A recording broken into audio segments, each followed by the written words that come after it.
Hey guys, in this video, I'm going to show you how you can disable the startup programs on your Windows 11 operating system. So let's say you just open your Windows operating system and some software starts at the time of the startup of your Windows operating system, even though you don't require them.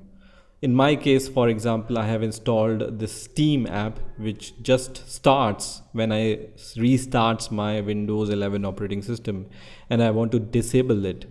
So how can I do it? Let's see.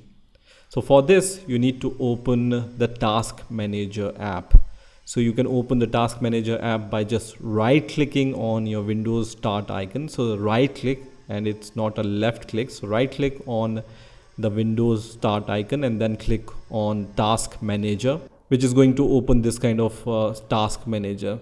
Now if you see this kind of Task Manager where it shows no apps or no tabs, you might need to click on the More Details option here. So just click on More Details option and you will be able to see all these options here.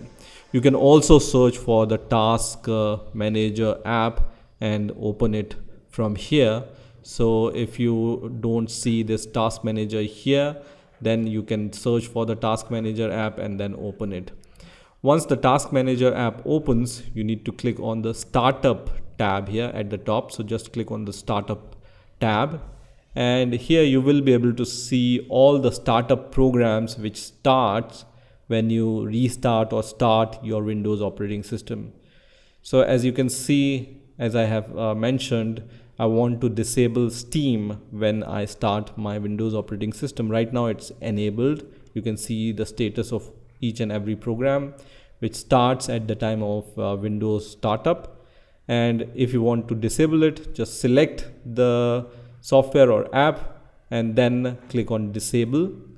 And this is going to disable this startup program on your Windows 11 operating system.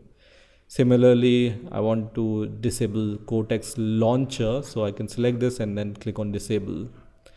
Now enabling the startup programs is also easy. So when you click on any program which is disabled, you can just select this and then click on enable, which is going to enable that startup app on your Windows 11 operating system. So this is how you can disable or enable startup programs on your Windows 11 operating system. I hope you've enjoyed this video and I will see you in the next video.